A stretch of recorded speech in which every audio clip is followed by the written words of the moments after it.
What's up, YouTube? Scott here with the 9 to 5 Gamer. Today I'm going to be giving you guys a little bit of gameplay on my modded Game Boy Advance SP. In my prior video I mentioned that I'd been playing Mother 3 on the Game Boy Advance, so I'm going to give you guys a little bit of a review on this game. This will be a spoiler-free video because I really want you guys, if you haven't played this game before, to experience it on your own. So we're going to go ahead and pop this game in, and I'm going to start a fresh playthrough. I think I've probably got 15 or so hours into the game so far. I'm told it's probably a 30-hour playthrough, I think, depending on how much of the side content you pick up. I started it once and played 7 or 8 hours about a year ago and just got sidetracked, so I've recently started over, and I'm about, I think I'm halfway through the game in Chapter 4 or Chapter 5, but I'm going to start a fresh playthrough for you guys and just give you kind of my thoughts and feedback and maybe encourage you to pick up a copy and try it on for yourself. So this is just a traditional Game Boy Advance SP that's been put into a new shell with new buttons as well, and it also has a 3-inch IPS display. So I'm gonna set the console kind of down like this to give you guys a better angle until I feel like I need to hold it, because I feel like you guys get a little less good of a view when I do this. So at least in some of the early game content, I'm going to kind of have it sitting down like this. So like I said, we're going to start a new playthrough. A couple things about the game before I kind of dive into it. So Mother 3 is a RPG, and it does a really good job at kind of combining emotional depth, gameplay, and a very memorable storyline. It does a really good job at balancing kind of humor and kind of, I would say, heartbreak or sadness. It's a lot more in-depth than the game would lead you to believe based on just its art. At first glance, it might seem like a childish game, kind of given the art style, but it's really not. It's much more in-depth than that.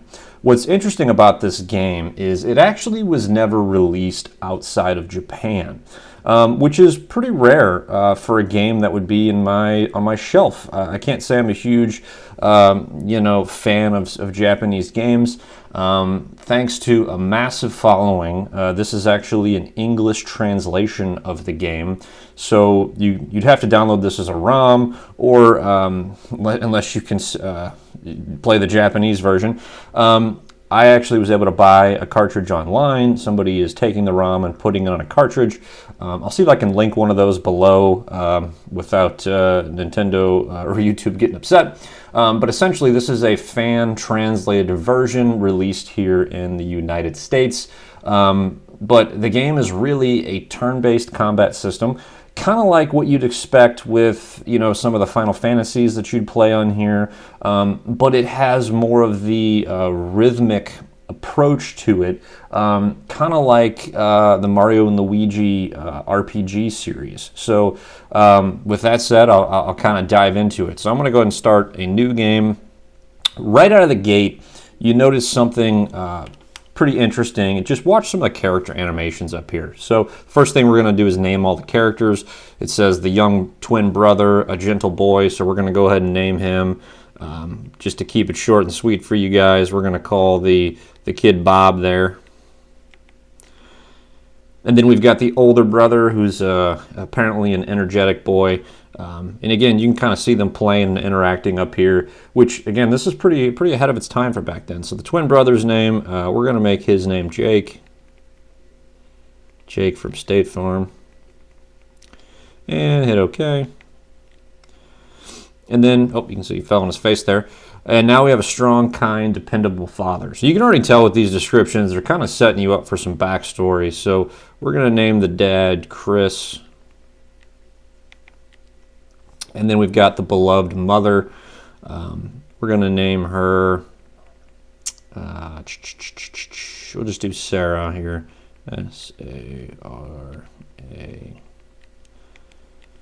And then we got the name of our dog. So our brave, smart dog, right? We're going to name our dog. I had a dog growing up. Its name was Jesse. So we're going to do Jesse. Probably not a common dog name, but.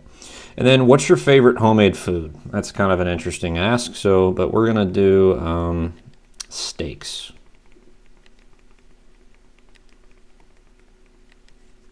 Don't know if it was supposed to be plural or not, but. And then what's your favorite thing? I'm going to say cars. When I'm not playing video games, I'm into cars and golf.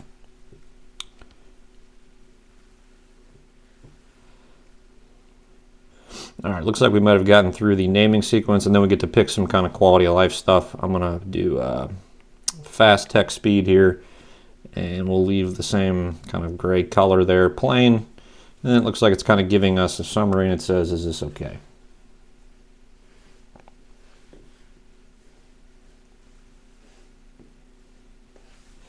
Welcome to the world of Mother 3. Make sure my volume's on here for you guys. Because that is one of the things that this game does really well. The soundtrack. The soundtrack is very good. And it ties into the mechanics, right? Which I still haven't really narrowed down too well. I feel like I miss a lot of combos because I'm not finding the beat.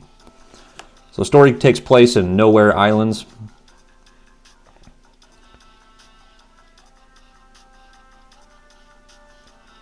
And I really like the art style of this game. It's pretty impressive. It's charming. I would argue it doesn't necessarily match the tone of the game, which is why I think at first glance you might look at this and think, oh, that's kind of a childish game. But play the game, get into the story, and I promise you, you'll laugh. You might be sad at some point. This game does a really good job at telling the story.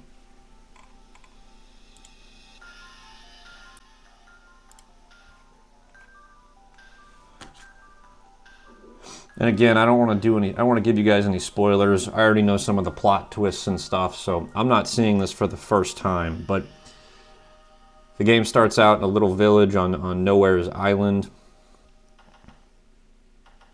Yeah, there's a knock at the door. Like any good RPG from this era, you start waking up in bed, right? Bob, how long are you going to sleep? Well, forever.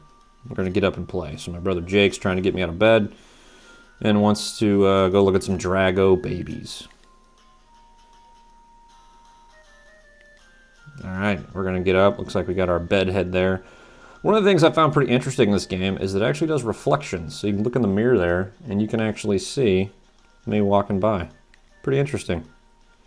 So we'll go on downstairs, it looks like. Presume that's Mom there. Yep. I guess we'll head on outside. And of course, we're not going to go play in our pajamas. We got to go change.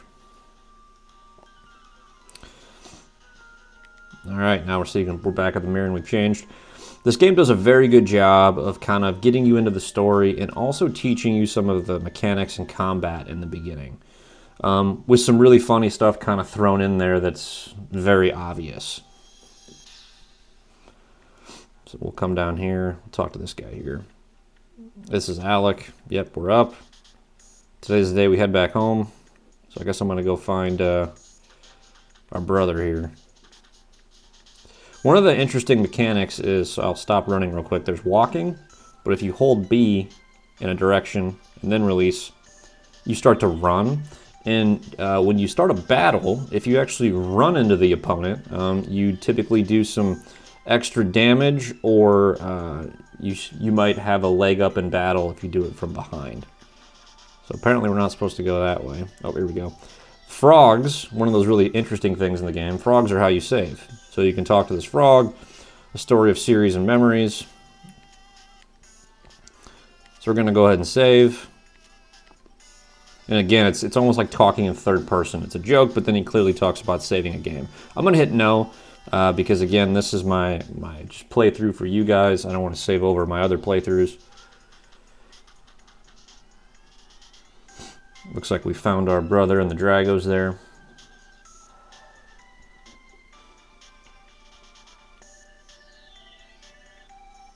And you can tell by the music, this is supposed to be playful, right? These Dragos aren't supposed to be scary.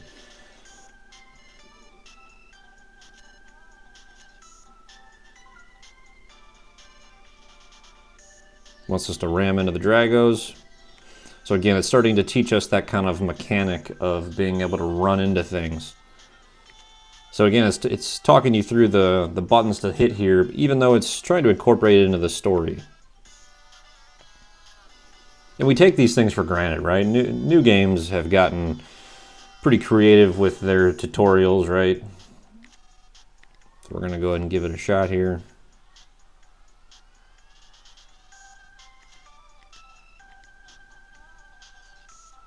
So I'm going to go ahead and run into him. And it looks like he fake fell over for us. I guess I'm going to do it again.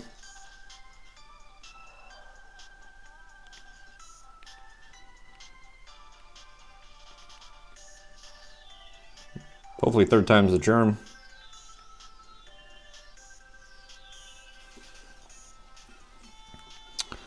Fourth time, maybe.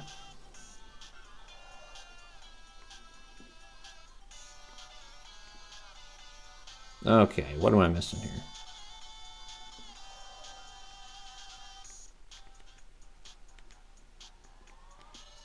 The harder you run into them, the more the Dragos like it. Oh, alright, we're going to get our first battle here, I believe. I think we're going to fight a cricket or an ant here. Yeah, mole cricket. So the gaming mechanic, very familiar, kind of turn-based. But what's unique about this game is the soundtrack in the back changes based on the enemy that you're fighting. And the soundtrack, you're supposed to tap the attack button kind of based with the rhythm of the song to get more combo points. So we've got a couple different types of attacks, and they change based on the player. One of the things that's interesting about this game is you do get multiple people in your party. So I'm just going to bash, which is my normal attack, and I can select my target. If I just click it once, I'll do bash for Jake as well. As soon as this prompt pops up, that's when you can start tapping the rhythm. I'm just going to tap it once, and you can see we just get one attack. Now the cricket's going to attack us. Now I'm going to try to do this to the rhythm real quick here. So I usually kind of tap my foot. So Bob is going to attack. We're going to see if we can get at least 2 attacks here. Nope, missed it. I'll try again here with Jake. See, I got 2 attacks that time by tapping to the rhythm there. So this song's pretty fast-paced. Still didn't get it, but we've killed him. We've surrendered, I should say, not killed. You win, and you'll get some experience points. So just like traditional RPGs, you gain experience, and that will increase your attack, your defense, your health, your speed, things of that nature. And some of the players do specialize in different things. There's what's called PSI, which I guess you could kind of look at as almost like mana in some other games, and you would use that for certain attacks. One of the things I noticed that was pretty scarce in this game, or at least early on, were health-related items. So you can eat and drink things to gain health, or you can hop into essentially like hot springs or baths to regain your health. What I would encourage you to do is only use consumables when absolutely necessary, because when you die, you just go back to the closest save point, yet you keep your experience and you keep all of your inventory, which is something I didn't learn for the longest time. I kept dying, and then I would just go back to my save, dying and go back to my save when I was trying to beat a boss, when in reality, I should have just not used any consumes. Anytime I died, just go back to the boss, and I would have kept gaining experience. Because what's really unique about this game is that actually you're gonna play through certain chapters from different perspectives of characters, and through that time you're gonna level up different people in your party, and then eventually it all starts to come together as the story gets better. So at first the story can be a little confusing because you're actually experiencing the same day from multiple players' perspectives, which is really unique for a game of this age and of this, art style, right? That's a pretty complex story. So again, we're just hanging out with Mom here, having our favorite steaks from earlier.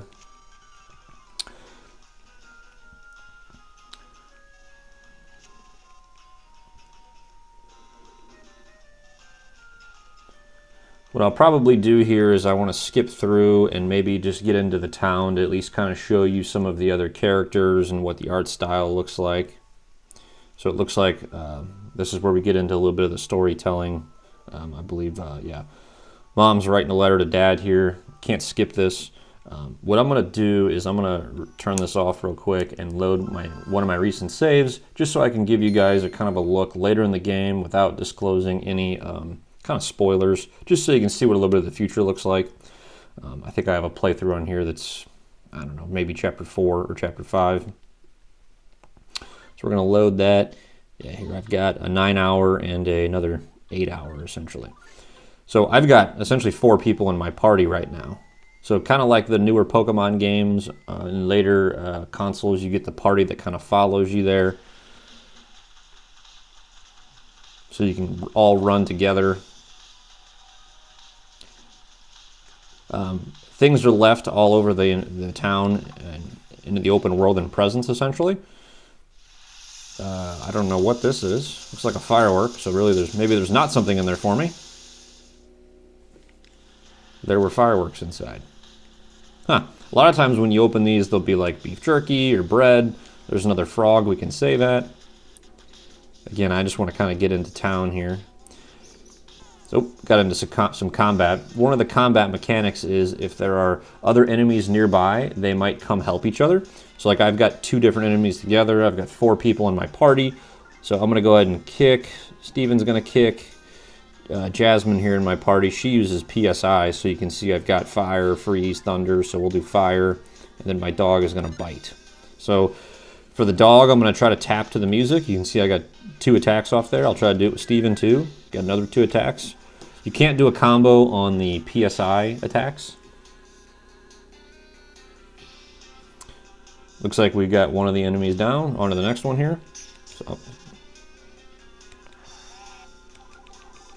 I'm just going to do regular attacks for all of them because it was just kind of some low-level enemies out there. And you can see now we've gained 112 experience. But just to show you, let's see if we can get to some of the town down here. The game does get more modern. It's not a traditional sleepy town the whole time. You can see we've got kind of a train system down here. Oh, ran into some enemies. You can see the transition screen was green because I walked up behind the enemy, and now I get the opportunity to attack first. So we'll just go ahead and knock that out, and we killed it. Again, I don't want to give you guys too many spoilers, but you know, in conclusion or summary, I would say, you know, Mother 3 is a absolute gem. If you haven't played it before, I definitely encourage you to try to pick up a translated copy. It blends, you know, really good gameplay mechanics with a really deep emotional story with a, you know, kind of a mature theme. It's got engaging characters. You're going to really start to spend some time with these. The combat system is pretty good. It's a really, really great RPG for handheld. I've certainly spent plenty of time with some of the other games, right? Like all the different Final Fantasies, Golden Sun. I'm going to start playing some Dragon Quest. And this is definitely up there, in my opinion, with one of the top 10 games you could have on your Game Boy Advance. So I appreciate you guys joining. If you like content like this, feel free to like, subscribe, and kind of follow along for the journey. I plan to bring you guys more content, not just on original hardware, but also on the emulation front as well. So thanks again.